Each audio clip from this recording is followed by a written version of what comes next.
Hi everybody, my name is Shannon. Welcome to my channel, Another Yarn. Thank you so much for joining me today. I greatly appreciate it. It's Thursday, time for Things We're Making Thursday. And if you've not seen that hashtag TWMT, Things We're Making Thursday. Yeah, that's it, that one. You want to check it out.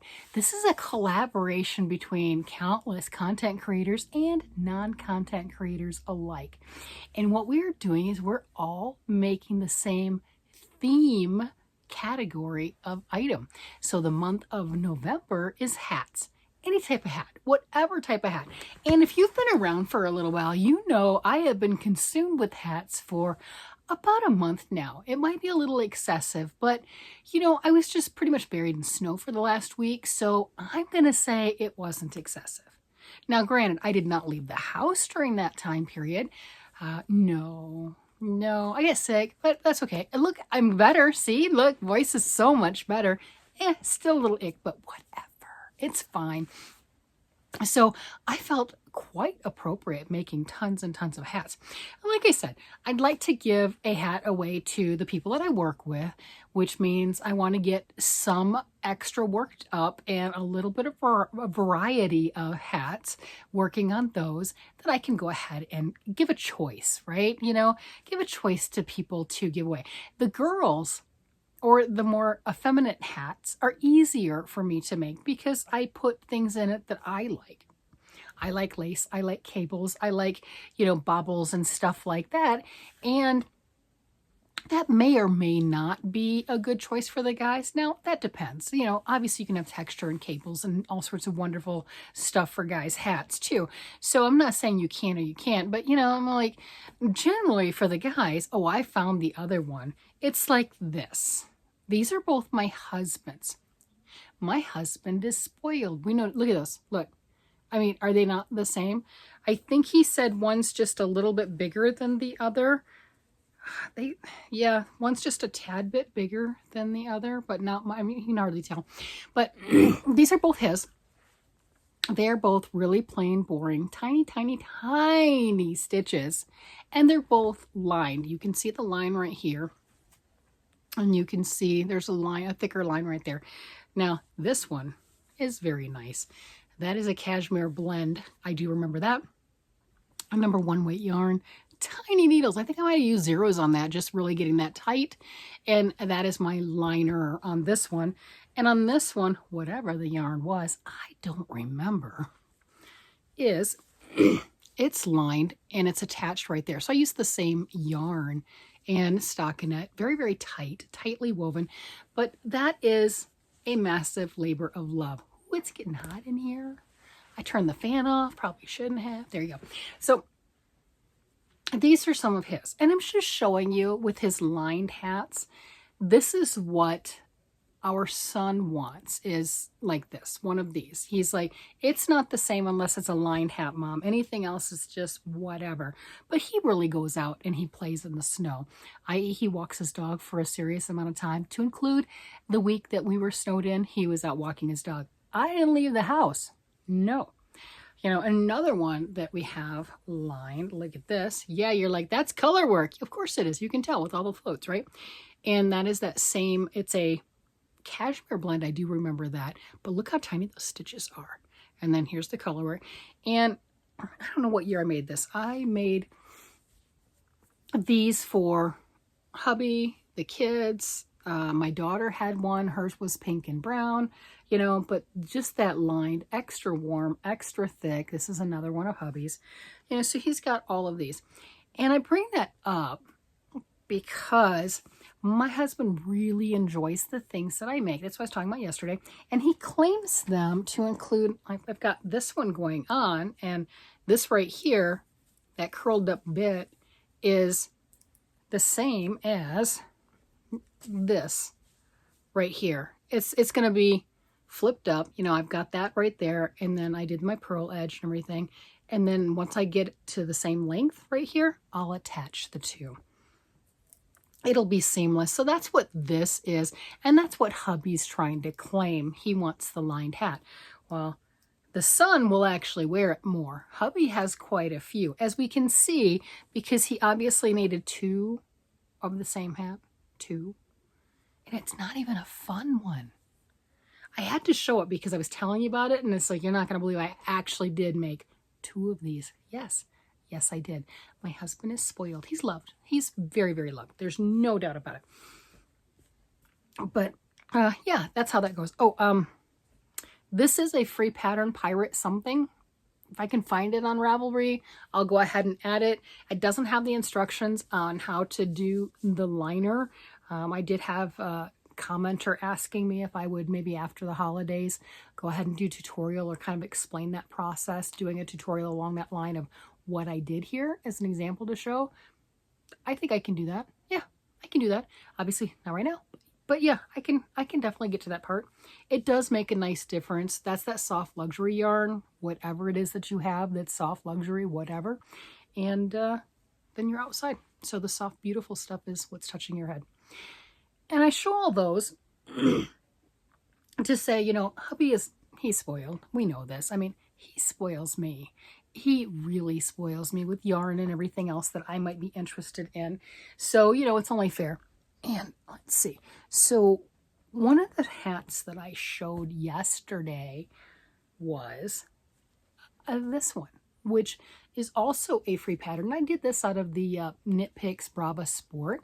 And I did this one. It's a shorter hat. He likes them to be just beanie style. No extra fabric up here at all. Just fit and just fit over the ears. I really like that. That's nice. You know, and I'm like, why do you want this? I mean, I think it's fabulous, right? That's guy or girl, to me anyway. I think it is. You can tell me down below what you think. Would you be, you know, guy, girl, either, whatever? But he wanted this. He claimed this, so then I made him one. And he claimed it because this is my first one. So on this, the pattern says corrugated rib, which is what this one is. And this one I did every other row with that reddish pinkish color, right? So made an interesting band. So that's the difference that I did there. But I did a slower decrease on the stitches for the top, and it is a longer hat. Like I said, he likes it like that, where it's just touching the head, it goes to ears, a shorter hat. So he liked this one, but you see how you've got extra fabric? Some people like that, some people not so much, but he's one, he doesn't want that. So that's why I made him this. That's how spoiled he is. You know, I'm like, all right, there you go. I will put this link. I did put it in yesterday's after the fact. I'll go ahead and put the link down below for this hat if you're interested in making it. Now, I followed the chart stitch pattern for this, but the hat used, I think, size 2 needles. I am not against using size 2 needles, so that is not it. Sport weight, size 2 needles, and it gave a lot denser of a stitch, closer to what I have here and closer to what I've got here on this one. It did. It gave more like that. And it had a larger stitch count than what I used. So just take that into mind. If you've made other hats before and you kind of know what your gauge is, then do multiples of whatever the stitch is. I don't remember how many it is per stitch repeat. Just do multiples of that and decrease however you normally decrease for your hats. Easy. It's not a difficult thing to deal with. And enjoy all the different geometric shapes that you can come up with, all the other designs that you can deal with. I'm having a blast with color work. I'm not going to lie. And I think I've gotten better. I mean, this is old. This is old and it's been through a lot. But, you know, I've got the pirate thing here. And then I've got these. I think my color work has gotten better over the years. I'm at least more comfortable with it. I do know that. I think the floats look pretty good. I did very well with the floats there. And let's see, my newer stuff. That's not bad, huh? That's the back side of the hat. Pretty cool. Yeah, so getting better as far as that goes. I don't know what this yarn is, but I like this yarn. It's probably a natural fiber more than I like the acrylic. But, you know, I just like the natural fibers better. And hands down. This, I don't have any more of that. That was years ago at a yarn store that's closed. I don't remember the name of the yarn, but I do remember it being a cashmere blend or whatever that was on sale. It was a good sale, so, you know, there you go. So, yes, it's not seen on the outside of the hat, but it's where it's needed to be. It's decadent. It really is. So those are the hats that I have for this week for things we're making Thursday, you know, and 2 of them were made this week. These 2 were made this week. The rest of them were, you know, in the stash for quite some time, but I had to show this. I had to 100% show that why did I make 2 alike? Why? I mean, are there really any differences between these 2 when you look at them? The shade's a little bit different, but you know, come on. This is a labor of love times 2. These are tiny stitches, and it is very, very dark yarn, and they are both lined. I mean, yeah. So there you have it. That's it in a nutshell. So I'm going to continue working on the hats and having fun with that and coming up with other designs. I have been having, I'm not going to lie, I've picked, I don't have the book right in front of me. The Alice Starmore book that I have, the Charted Knitting, it's just graphs. That's all it is graphs. So whatever book that you have, or play with graph paper yourself. And that's what I've got. So I picked out some of the other charts, and I've got another hat, I'll share that one next week, that I'm working on, and I'm using this yarn too, the Brava Sport, because why not? I've got it, and it is turning out fantastic. I am in love with this one. So it's really gotten the creative juices out there with all of the charts, and what kind of color work can I do? What things can I come up with that might be fun, might be exciting? So having a total blast with this. I'm not sure how long the little color work stint is going to be, but right now it has me captivated. It is something that intimidated me to no ends in the past. You know, worrying about getting my floats well, you know, getting them straight, making sure there's enough room to where the stitches aren't going to pucker in on themselves. I think there's a little bit of, I mean, you can see some of the divots and stuff, maybe not in there. Like I said, this I made years ago, so, you know, it's got a lot for the wear.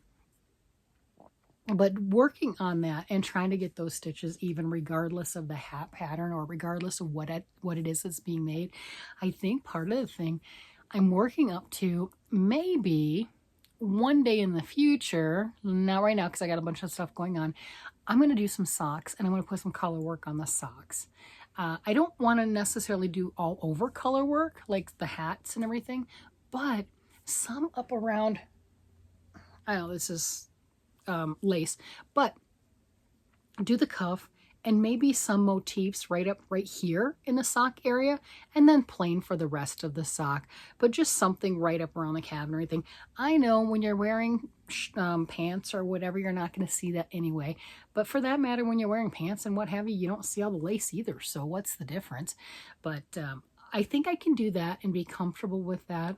I don't know if I'm comfortable enough to do that on the entire sock, because if you mess up those floats, you're not going to be able to get that sock over your foot. And that is a concern. And socks take a long time to make. And the last thing you want to do is to make a gorgeous sock that is something that you're going to put in a frame because no foot can get in it, right? So I don't want to do that either. But I think that's my next skill builder, so to speak. There's a few things that I realized that I'd really like to do more of. The color work on the socks, because I haven't done that. And then I was thinking, I think I talked a day or so ago and was talking about, have I done mosaic crochet? Mosaic knitting and mosaic crochet. And I'm like, I had to have, right? I had to. And I'm like, I don't remember. Well, I finally came up with it. Yes, I have, to an extent, some washcloths. Okay, just to practice with it. So yes, but not really anything of substance, anything, you know, I mean, washcloths are great. Washcloths are stitch samplers. That's all that is. 100% a stitch sampler. So I proved that I could do it, but I haven't really done much with it. So That, whether knit or crochet, is another one. And there are some spectacular designs for mosaic crochet and mosaic knitting that are available. And I'm not gonna lie, I have seen some of the crochet stuff, and they use like the cake yarn, that like this stuff right here, and it'll gradiate through. It might not be this stuff, but the same concept, right? And just using 2 colors and just having that gradiate through, it is stunning, and it intimidates me. It does.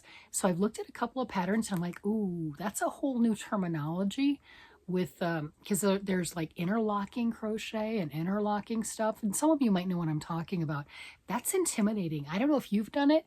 It intimidates me currently. So I think that's another skill builder thing that I might have to just do. Even if I do a small thing and maybe make a couple more washcloths or something just to play with that technique, because it's yarn. Crochet, come on. It's yarn and a hook. Knitting, it's yarn and a couple of pointy sticks. You know, it doesn't own us. We get to own it. We get to be the ones that say, I can make this, I can do this, and you're not the boss of me. So those are some of the things that I think I'm going to have to do coming up in the new year. Just like this last year, I did brioche. I did my first adult knit blanket for my husband. I did the first sweater for my husband. That was a green one that he ended up giving to our oldest son. That was a knit sweater. That was the first sweater for him. So this year was a lot of firsts. I'm working on, for my granddaughter, I've got to pull out what I did last time, about this much of the sweater. But that's an all over color work. And I've never done that before either. As much as I've gotten into color work this year, that was another first. So I'm kind of enjoying that skill building and working outside the box. And so what if I make mistakes? That's okay. That's part of the learning process. Just pull it out. Maybe not on the same day that you made the mistake, because, you know, you might be frustrated, but, you know, set it aside, which is what I did with the sweater. And then I think maybe once I'm done with this, I might take the time to unknit that. There's no progress on the next day videos, nothing as far as that goes, because unknitting takes just about as long as knitting. It's not something that I can just go and just unravel. Yeah, crochet is easy. Man, you make a mistake in crochet and you have to unravel it. You might be cussing. Don't cuss, but you might be cussing, but you pull that out and everything. You've got one loop you're picking up and you're good. Knitting, that's not the same. You got a whole lot of loops. So, you know, just grabbing that yarn and yanking might not be the best idea. And depending on what you're doing, like lace, I'm not good at pulling lace back. So that I have to do 1 stitch at a time also. Some things I can drop the stitches down and fix for knitting, not everything. So with the color work, I've got to do that 1 stitch at a time for pulling it back. Okay, that's fine. It is what it is. It's all part of the process, and really having fun, stepping out of whatever the norm is and upping your game, whatever that means to you. For me, I'm doing techniques I haven't done previously or haven't been super comfortable with, or different designers. Another one that I would like to do, and I haven't done for sweater making, because I made some sweaters this year, very happy with that, and my sweaters are getting better. They're not perfect, but they are getting better. There's a technique for the sleeves, for the raglan part, and it's called a contiguous sleeve. And I've seen some different patterns that have had it, and I've not made that yet, but it's just a different way of doing your decreases in the raglan area where it connects with your sleeve. I don't know. I have to really look into it more, but it's another skill thing that I would love to play with and really explore. So I don't know if you've heard of any of these things, if you've looked into any of these things, maybe you're a master at it. Another thing that I've not done is a corner to corner blanket. And I know some of you are spectacular because I've gotten some pictures, right? I have gotten some pictures in my email from people who have done it. So that's another one that I've not really done. I have to look up the instructions. It's true. Just everything hits a little bit differently, or we learn it at a different time. And I'm telling you, some of the color work, corner to corner, those graph gants that people do, oh my gosh, those are amazing. I'm like, I don't know what you're doing. I have no idea what you're doing. I can see it and it's beautiful. I don't know what you're doing. I don't know how you do it, but you do it. So it is absolutely spectacular. And I know there are quite a few people who watch here that have made those and made comments and everything. I'm like, oh no, that's another one. It's like, oh no, it's easy. You can do it. Maybe I can. I'm not there yet, right? So just keep plugging away wherever you're at. Keep plugging away. Grab onto a different task, a different whatever. Try it out. Have fun. It might be a technique that you absolutely love. It might be one of those that you just go, I did it, and push it back in its little box, and there's nothing wrong with that either. You tried. You learned something. You had fun. You explored. And that's all we're doing with our yarn. That's all we're doing. With that, I'm going to go ahead and let you guys go. You guys have a great day, night, evening, whatever it happens to be. And I will talk to you again later. Bye-bye.